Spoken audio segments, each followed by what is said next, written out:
दर्शन करने में आनंद होता है। तो जो भगवान की कृपा का अनुभव करते हैं, जो भगवान की कृपा के साथ जुड़ जाते हैं, मुझे लगता है कि भगवान उनको सहज बल देता है, सहज सामर्थ्य देता है। और जो केवल भिखारी की तरह बैठे रहते हैं अपने धन के ऊपर, जैसे कई लोग कह देते हैं ना कि मरने के बाद आदमी सांप बन जाता है, ऐसे बैठाता है, और कोई नजदीक जाए तो उसे ठूस मारेगा उसको। मतलब वो जीते जी तो आपको एक टुकड़ा देगा भी नहीं, न पानी पिलाएगा न भोजन कराएगा, और जब मर जाएगा तो कहते हैं बासना हुई बनी रहती है, तो वह घूम घाम करके जहां गाड़ रखता है सोना चांदी वहीं पे जाके बैठता है। अब फिर आके अगर कहीं किसी ने गलती से भी छेड़छाड़ कर दी तो वह ऐसा फूस मारेगा, आपको काट भी सकता है, आप मर भी सकते हो, और नहीं तो भय तो इतना हो जाएगा कि आप वहां से भागी जाएंगे, इतना भय हो जाएगा। और कुछ लोग ऐसे होते हैं जो अपना सर्वस्व न्योछावर करके समाज को देते हैं, जगत को देते हैं, सब में वितरण करते हैं जो उनके पास है, और आनंद के साथ इस जीवन से सहज भाव से मुक्त होकर के जाते हैं। यही तो होना चाहिए। लेके यहां से कोई कुछ जाने वाला नहीं है, लेकिन रहा तू भिखारी ही राजेश होकर। भगवान ने तो हमको राजपुत्र पैदा किया था, हम भगवान के बेटे हैं। भगवान ने हमको दरिद्र दीनहीन थोड़ी बनाया है, दीनहीन करके नहीं भेजा उसने, उसके हम पुत्र हैं। और पुत्र को कोई दीनहीन क्यों बनाना चाहेगा? लेकिन कर्मों के अधीन होकर के हम दीन भी बनते हैं, हीन भी बनते हैं, दरिद्र भी बनते हैं। कोई माता पिता नहीं चाहता कि मेरा बेटा दीनहीन दरिद्र बने। रहा तू भिखारी राजेश होकर। हमने सुना है कि एक भिखारी, तमाम लोग जो भीख मांगते हैं, कभी उनको देखो आप, अपने पैसे का वो चाय नहीं पिएंगे, सब इकट्ठा करके रखते जाएंगे। किसी किसी के बैंकों में बहुत बहुत पैसा निकलता है बाद में। लेकिन एक व्यक्ति उनके पास गया, देखा ये भिखारी है, भीख मांग रहा है, कुछ दे दिया होगा, लेकिन उनकी निगाह उस पर बनी रही। कालांतर में उसका शरीर छूटा तो उसकी अर्थी को जैसे करना था कर दिया लोगों ने, लेकिन बाद में सोचा कि इस धरती को खुदवाना चाहिए। आखिर इस धरती का क्या प्रभाव है कि वह जीवन भर भीख मांगता रहा? उसके परमाणु कैसे हैं? उस धरती को खोदा गया तो उसके अंदर बहुत ज्यादा संपत्ति मिली, नीचे गड़ा हुआ धन मिला, और धन के ऊपर बैठा वो भीख मांग रहा। इसीलिए कर्म के द्वारा, उपासना के द्वारा, बोध के द्वारा जो मिलता है वो सहज होता है।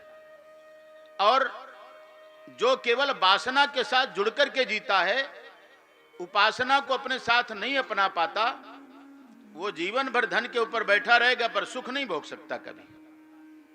क्योंकि सुख भोगने के लिए उसके पास बुद्धि नहीं है। उसने केवल मांगना सीखा है, देना नहीं सीखा। उसने लेना सीखा है, किसी को देना नहीं सीखा, किसी को सुख देना नहीं सीखा।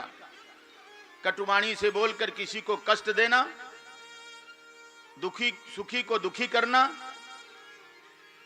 अपनी अंतर्कुंठित भावनाओं में का सबके ऊपर आक्षेप करना, यही उसका स्वभाव बन जाता है। इसलिए जीवन भर खुद कभी सुखी रहता ही नहीं है। और बाद में सोचा जाता है कि इसके पास तो बहुत कुछ था, ये दुखी क्यों है? हमारे पास भी बहुत कुछ है। जब तक सामर्थ्य है तब तक आपके पास बहुत कुछ है। जब सामर्थ्य नहीं रहेगा तब अगर आपके पास कुछ निकल भी आया तो होना क्या है? उससे कुछ भी नहीं होना। मरते समय कोई 10, 20, 50 लाख का चेक आपको दे दे, बोले हम आपको समर्पित करते हैं, वो तो बेचारा जा रहा है दुनिया से, क्या करेगा उसको?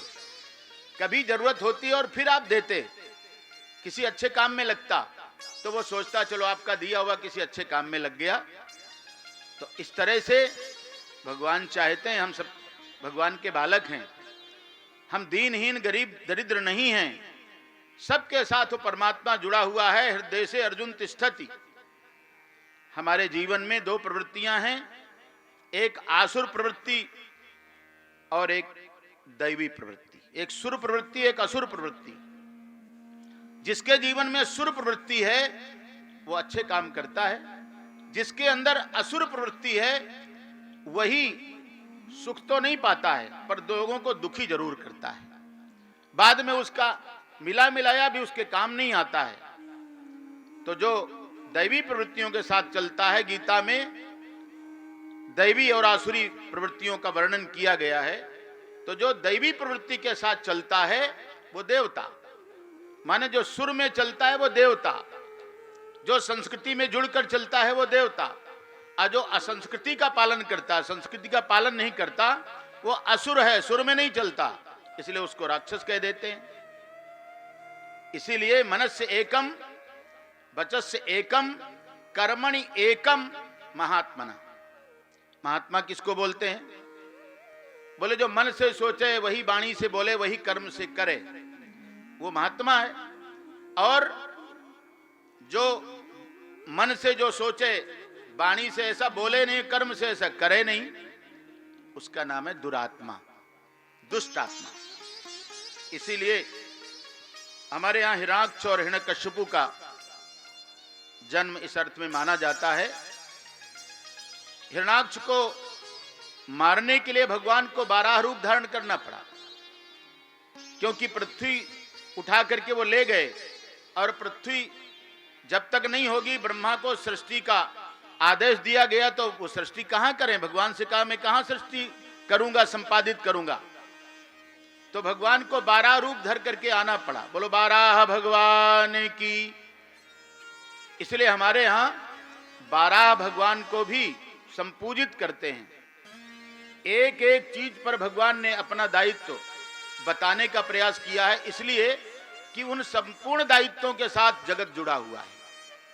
आप कभी गीता में भगवान की जो विशेष स्वरूप निष्ठ जागृति चेतनाएं हैं, उन पर भगवान ने जो वर्णन किया है, नदियों में गंगा मैं हूं, वृक्षों में पीपल मैं हूं, तालाबों में समुद्र मैं हूं, ये सब एक एक चीज का जो भगवान ने विशेष अपनी स्थितियों का वर्णन किया है, उसको जब आप समझेंगे तो उस एक एक से कितना कितना कुछ जुड़ा है, और सबको जोड़ करके एक आप देखेंगे तो भगवान का विराट रूप बन जाएगा। यही भगवान का विराट रूप है। इसलिए भगवान विभूति योग वाले हैं। भगवान की विभूतियों का वर्णन सुन करके, देख करके, एकत्रीकरण करके, एक रूपता से देखने पर पता लगता है कि यही तो भगवान का विराट रूप है। और विराट रूप है कहां से आया विराट रूप? यही भगवान का विराट रूप है। तो आज हिरण्याक्ष का वध करने के लिए, सृष्टि को ठीक से संपादित करने के लिए भगवान को वराह रूप धारण करना पड़ा। हिरण्याक्ष का वध हुआ, और पहले हमारे यहां 2 सृष्टि थी। एक सृष्टि पहले नाद सृष्टि, और फिर बिंदु सृष्टि का निर्माण हुआ। नाद से सनत, सनंदन, सनातन, सनत कुमार, ऐसी सृष्टि हुई पहले, पर उनसे सृष्टि का विस्तार नहीं हो सकता था। नारद आदिकों से भगवान से प्रार्थना की गई, तब बिंदु सृष्टि के प्रादुर्भूत होने का कारण बना। ब्रह्मा जी को चिंता हुई, और उनसे मनु और शत्रुपा का जन्म हुआ। मनु शत्रुपा जी के द्वारा आदि मनु जो हैं, वहीं से मानव की उत्पत्ति हुई है। उनके 5 पुत्र पुत्रियां हैं, उत्तानपाद, प्रियव्रत और याकूती, देवहूति और प्रसूति। 3 बेटियां और 2 पुत्र। और इन्हीं के विषय में आगे की कथाएं आपको सुनाएंगे। आज की कथा में चूंकि याकूती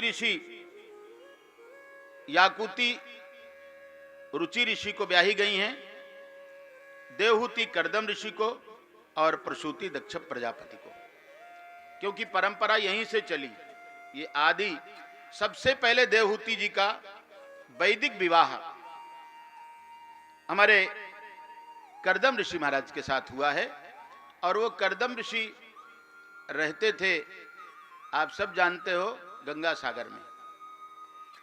वो जो सारा द्वीप है, उस द्वीप का जो क्षेत्र है वह कर्दम ऋषि का क्षेत्र कहलाता है। वहीं पर बाद में कपिल भगवान ने साधना की, तपस्या की है, जिनका दर्शन करने के लिए बहुत बड़े बड़े ऋषि मुनि, और भगवान ने भी गीता में कहा है सिद्धा नाम कपिलो मुनि, मैं सिद्धों में कपिल मुनि हूं। सिद्धा नाम कपिलो मुनि, मैं सिद्धों में कपिल मुनि हूं। ऐसा भगवान ने कपिल जी को भी अपने साथ जोड़ लिया। तो जितने सिद्ध हैं वो भगवान के साथ सब जुड़ गए। ऐसी भूमि, ऐसी मंगलकारी भूमि में देवहूति जी की संतति विराजित है। देवहूति जी के 9 कन्याएं हुई, उनमें कला, अनुसुईया, श्रद्धा, हविर्भू, गतित, क्रिया, ख्याति, अरुंधति और शांति। और ये 9 बेटियां 9 ऋषियों को ब्याही गई हैं। मरीचि, अत्रि, अंगिरा, पुलस्त, पुलहा, कृतु, भृगु, वशिष्ठ और अथर्व ऋषि। ये सब वैदिक ऋषि हैं, इसीलिए हम अपने को ऋषियों की संतान मानते हैं। इसके पहले कोई और ऋषि नहीं थे, ये सब वैदिक ऋषि हैं। और वैदिक ऋषियों से हम सबके गोत्र चले हैं। जिसको अपने गोत्र का नहीं पता वो सब कश्यप गोत्रीय कहलाते हैं। किसी को भी सोचने की आवश्यकता नहीं है, सब कश्यप गोत्रीय हैं। ऐसे गोत्रों का जन्म हम सबके साथ जुड़ गया और हम सब ऋषि समुत्पन्न प्राणी हो गए, जीव हो गए, उनके बच्चे हो गए। उस तरह से आनंद के साथ अपने जीवन को जीने के लिए हमको ऋषियों ने, भगवान ने एक रास्ता दे दिया। आप चलते रहिए आनंद से। और इसके बाद अब देखिए 2 बातें हैं। भगवान शंकर शादी नहीं करना चाहते। यहां पर कर्दम ऋषि शादी नहीं करना चाहते, लेकिन भगवान इनके पास खुद आए, नहीं आप शादी करिए। और भगवान की प्रेरणा से उन्होंने शादी की। यहां लोग लालायित घूमते रहते हैं शादी के लिए, नहीं करोगे तो लव मैरिज कर लेंगे, भाग जाएंगे घर से। इनके पीछे भगवान खुद लगते हैं कि आप शादी करो, और वो कहते हैं हमें क्या करना है। भगवान ने कहा जगत कल्याण के लिए जरूरी है, तब इन्होंने शादी की। नारद जी जबरदस्ती घूम रहे थे तो भगवान ने कहा नहीं भाई, गलत बात, आपको हम इस प्रपंच में नहीं उतारना चाहते, इसलिए नारद को रोक दिया। अपने भक्त का मैं भक्ता न प्रणश्यति, मेरे भक्त का कभी नाश नहीं होता है, यह भगवान की प्रतिज्ञा है। और यहां देवहूति जी कितनी अच्छी मां हैं। और गोस्वामी जी ने तो बहुत अच्छा लिखा है, पुत्रवती युवती जग सोई, रघुपति भगत जासु सुत होई। पुत्रवती युवती जग सोई, रघुपति भगत जासु सुत होई।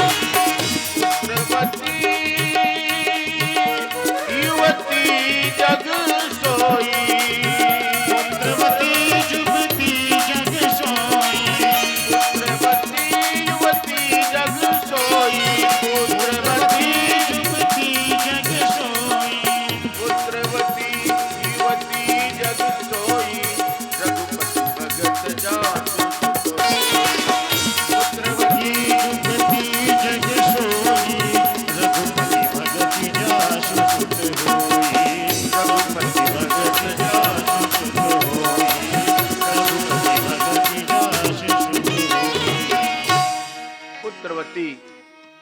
वही पुत्रवती मां है जिसका बेटा भगवत भक्त हो। माता जन्मे भक्त जन, या दाता या शूर, नहीं तो रहती बांझनी। क्या जरूरत है अपने नूर को नष्ट करने की, क्या आवश्यकता है। शक्तिशाली रह करके किसी और अच्छे काम में लगे। माता जन्मे तो भक्त जन, या दाता या शूर, शराबी जुआरी कबाबी पैदा करके तुम्हें ना सुख मिलेगा ना उसे सुख मिलेगा। और यहां जन्म दे करके तुम भी नरक में जाओगे, वो भी नरक में जाएगा। दोनों अपने लिए नरक बना रहे हैं थोड़े से सुख के लिए। इसलिए या दाता हो या फिर शूर। देखो ना, आज हमारे शूरवीर बॉर्डर पर बैठे हैं बंदूक की साए में, बम के साए में। उनको उनके अपना परिवार नहीं है, उनका अपना घर नहीं है, उनका अपना सब कुछ है, बाल बच्चे हैं, लेकिन वो वीर हर समय हमारी सुरक्षा में, आपकी सुरक्षा में वहां बैठे हैं। रात दिन गोली के साए में रहते हैं, मृत्यु को हमेशा हाथ में लिए बैठे रहते हैं। वो भी किसी मां के लाल हैं। और उस मां का भी दिल देखो। भगत सिंह की मां, जब भगत सिंह को फांसी दी गई और बाद में उनसे पूछा गया, मां रो रही थी, मां से पूछा गया क्यों रो रही हो? भगत सिंह के मरने का आपको दर्द है, तकलीफ है? भगत सिंह की मां ने कहा, नहीं, बिल्कुल नहीं, ऐसा मत सोचना।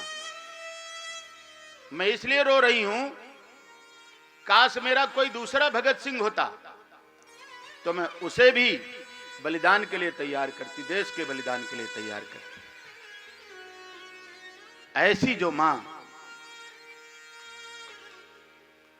भारती की बेटियां हैं ये, और उन्हीं को ये देश समर्पित है, उन्हीं के लिए देश ये कुछ करता है। पीछे अभी एक जवान की शहादत हुई, और जब अपने क्षेत्र में गया लेकर के तो जय जयकार के नारे लग रहे थे। और उनकी छोटी बेटी जब उसकी चिता पर गई तो उसने जय हिंद करके सलामी दिया। 3 साल की बेटी है। कितना जज्बा उसको सिखाया गया होगा, पढ़ाया गया होगा। और हम जरा जरा सी बातों में रोते हैं, जरा जरा सी बातों में तकलीफ मानते हैं। थोड़ा सा किसी ने कह दिया तो रात भर भुन्न रहेंगे, दिन भर भुन्न रहेंगे, जीवन भर भुन्न रहेंगे, छोटी छोटी बातों में जिनका कोई अर्थ नहीं होता है। ना किसी ने तुम्हारा कुछ बिगाड़ा, ना तुम किसी का कुछ बिगाड़ सकते हो। लगा लो जितनी ताकत लगा लो, लेकिन अगर भगवान ने बुद्धि दी है, भगवान ने बल दिया है, भगवान ने चिंतन दिया है, तो अपने को तो अच्छा बनाओ। अपने को अच्छा बनाओगे तो 10 तुम्हारे पीछे पीछे अच्छा बनने की कोशिश करेंगे। ऐसा मन हम सबका होना चाहिए। तो ऐसी मां पुत्रवती युवती जग सोई, रघुपति भक्त जासु सुत होई। वही मां धन्य है, और उसी को पुत्र बोलते हैं, उसी को पुत्री बोलते हैं। नहीं तो लड़का और लड़की तो लड़ते रहते हैं आपके पैसे के लिए, आपके बंटवारे के लिए, आपकी संपत्ति के लिए। जो लड़ते रहे वो लड़का लड़की होते हैं। और जो पुत्र केवल तुम्हारे कल्याण की कामना करता है, राष्ट्र भक्ति जिसके जीवन में ओतप्रोत होती है, वह पुत्र है और वो लड़का है। दोनों में कितना बड़ा फर्क है। और इसीलिए लिखा है, पुमनाम नरकाय त्रायते इति पुत्र। पुत्र कहते हैं उसको जो हमको रो नरक से बचाए, अपने प्रताप के द्वारा, अपने भजन के द्वारा। यद्यपि स्वयं में भी इतनी सामर्थ्य होनी चाहिए, लेकिन वो अपने प्रताप से, अपने पुण्य से अगर कहीं थोड़ा बहुत गड़बड़ है तो हमको उस नरक से बचाए। वही पुत्र की भावना रखनी चाहिए। इसलिए सुखदेव जी महाराज परीक्षित जो कहते हैं, राजन, माता देवहूति से जब हमारे कपिल भगवान उनके सामने विराजते हैं तो कपिल भगवान को मां गुरुतुल्य मान करके उनसे कहती हैं, आप हमको उपदेश करिए। बेटा मां को उपदेश करेगा, माने मां ने जीवन इतना जिया, बावजूद उसके कहती हैं अपने बेटे से कि आप मेरे मंगल की बात कहिए। तो कपिल भगवान कहते हैं, मां मनयो मनुष्याणाम कारणम बंध मोक्षयो। हमारे बंधन और मोक्ष का कारण केवल मन है। मन ही हमारा शत्रु है और मन ही हमारा मित्र है। ये शरीर जो है ना, ये तो नासी है, परिवर्तन होगा, बदलेगा, लेकिन मैं तो अविनाशी हूं ना। और अविनाशी मरण धर्म कभी होता नहीं है। तो किसी विद्वान ने बहुत अच्छा लिखा है, ये तन कीमती है मगर है विनाशी, ये तन कीमती है मगर है विनाशी, कभी अगले क्षण के भरोसे न रहना, तन कीमती है मगर है विनाशी, कभी अगले क्षण के भरोसे न रहना, निकल जाएगी छोड़ो काया तो पल में, निकल जाएगी छोड़ो काया तो पल में, सदा श्वास धन के भरोसे न रहना, कीमती है।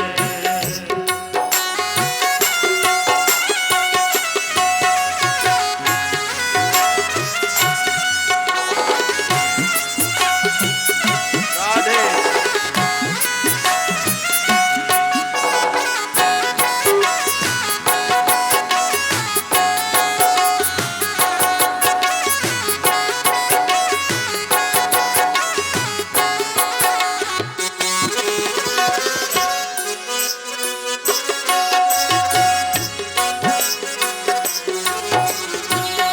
एक पल में भोगी, एक पल में योगी, एक पल में भोगी एक पल में योगी, पल भर में ज्ञानी, पल में वियोगी, पल भर में ज्ञानी, पल में योगी, बदलता जो क्षण क्षण में व्रत अपनी, बदलता जो क्षण क्षण में व्रत अपनी, कभी अपने मन के भरोसे न रहना, कीमती है मगर है विनाशी, कभी अगले क्षण के भरोसे न रहना,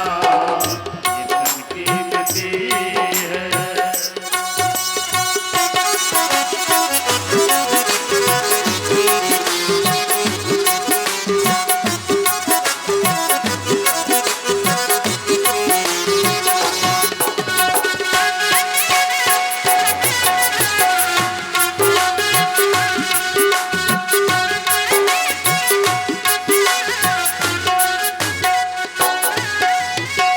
तुमको जो मेरा मेरा कहेंगे, तुमको जो मेरा कहेंगे, तुमको जो मेरा मेरा कहेंगे, तुमको जो मेरा कहेंगे, जरूरी नहीं वो तुम्हारे रहेंगे, जरूरी नहीं वो तुम्हारे रहेंगे, मतलब से मिलते हैं दुनिया के साथी, मतलब से मिलते हैं दुनिया के साथी, सदा इस मिलन के भरोसे न रहना, जाएगी छोड़ काया तो पल में, निकल जाएगी छोड़ काया तो पल में, सदा इस मिलन के भरोसे न रहना, कीमती है कीमती है ये तन कीमती है। ऐसा कपिल भगवान ने माँ को उपदेश किया। माँ को आदेश तो नहीं कर सकते ना, लेकिन माँ को अपनी समझदारी का परिचय दिया और कहा माँ इससे ज्यादा और कुछ हो नहीं सकता है। जीवन को सत्य के साथ जीना है। और ये मरण धर्मा शरीर है, परिवर्तनशील है। जैसे जगत संसरति संसारा, ये संसार खिसकता रहता है, इसका नाम संसार है। और ये संसार दुनिया इसलिए कहलाती कि वो दो नींव पर खड़ी है, सुख दुख मान अपमान जय पराजय हानि लाभ, ये सब इसके साथ दुनिया खड़ी है और खिसकती रहती है धीरे धीरे, इसलिए दुनिया भी बोलते हैं संसार भी बोलते हैं। तो हमको न दुनिया से जुड़ना है न संसार से जुड़ना है। किससे जुड़ना है? बोलो जो अपरिवर्तनशील है, जो खिसकता है उसके साथ नहीं जुड़ना, जो सदा एक रस रहता है उसके साथ अपन को जुड़ना है। वही हमारा अपना आप है, वही प्रभु है, वही परमात्मा है, वही ब्रह्म है। इसलिए सर्वम खलविदम ब्रह्मणे नानास्ति किंचन इति श्रुति, वेद भगवान कहता है कि यही तो जानने की आवश्यकता, और इसीलिए मनुष्य जीवन मिला है। और कुछ पाना मिलना खोना यहां तो कुछ है ही नहीं। जब दुनिया में आए थे तो साथ में क्या लेके आए थे? और आज कितने चौड़े हो रहे हो सब लोग, कितना कुछ हो गया है। लगता है हमारा घर भरा है, अलमारियां भरी हैं, बैंक भरा है, लॉकर भरे हैं। ऐसे चौड़े हो रहे हैं लोग जिसका कोई हद नहीं। कोई कितने करोड़ का है, कोई कितने करोड़ का है, कोई कितने करोड़ का है। अच्छा एक बात बताओ, ये करोड़ लेके आए थे कोई? ये इतने अलमारियां कोई लेके आए थे? अरे बाद में ये कह देते, कोई तुमसे पूछता है कि कौन सा कार्ड लेके आए हो तुम यहाँ पे, तुम्हारा परिचय है कोई? अभी एनआरसी लगा दी जाए तो एक पास नहीं होगे बिल्कुल भी, सब फेल निकलोगे बिल्कुल। अरे कोई आपके पास कार्ड है? यहाँ भारत में कैसे आ गए आप? या जिस घर में आए हो उस घर में कैसे रह रहे हो आप बिना किसी की अनुमति के? तुम्हारे पास कोई कार्ड आर्ड नहीं था, यहां तुमने जाली कार्ड बनाए हैं और सब जाली कार्ड बना बना के रह रहे हो बड़े मजे से, और छाती ठोकते हो बोले हमारा है। तो भाई देखो, बेईमान तो हर कोई है, ईमानदार यहां कोई भी नहीं है। तो इसीलिए जब यहां पर आए थे कुछ लेके नहीं आए थे, तो जब जाओगे, भगवान बहुत चालाक है। भगवान ने दुनिया ऐसे नहीं बनाई, पागलपन नहीं है उसका। नहीं तो यहां तुम्हें बसा के छोड़ देता अकेले, बोले जो मर्जी करो, तो ये भगवान की दुनिया भगवान को देखने को न मिलती, उजड़ जाती। सब उठा उठा के ले जाते लोग। लेकिन वो इतना चालाक है कि तुमको छोड़ दिया। जैसे कोई बहुत बड़ा अमीर आदमी जिसकी फैक्ट्री चल रही हो और लाखों लोग काम कर रहे हो, तो जिस गेट से आपको अंदर प्रवेश दिया जाता है वहां आपका आइडेंटिटी कार्ड बना होता है, वो देख के अंदर प्रवेश दे दिया जाता है। लेकिन उस समय चाहे तलाशी ज्यादा न ली जाए, क्योंकि अभी अंदर जा रहे हो, और जब लौटोगे तब तुम्हारी पूरी तलाशी होगी। इतना भी टुकड़ा लेके नहीं जा सकते हो कहीं। पूरी तलाशी के बाद चाहे जितना अंदर समेट के रख लेना, ले कुछ नहीं जा पाओगे। तो भगवान की ये फैक्ट्री है बहुत बड़ी। यहां तुमको आने के लिए प्रवेश दे दिया, खूब ढोल नगाड़े बजे। लेकिन जिस दिन जाने को होता है ना, उस दिन उन्हीं को देखो, उन्हीं घर वालों को देखो जिनके यहां तुम बिना परमिशन के आए थे, परमिशन तुम्हारी बना दी गई थी। उस दिन उन्हीं लोगों को देखना, तुम्हें नंगा कर देंगे। जो सोने चांदी का पहले होगा रात ही में उतार लेते हैं वो। जो कुछ तुम्हारे पास कीमती होगा पहले उतार लेंगे। और ये जो 3-4 गज का कपड़ा तुमको उड़ा दिया जाता है, वो इसलिए कि कम से कम दुनिया की दृष्टि में बेइज्जती तो ना हो।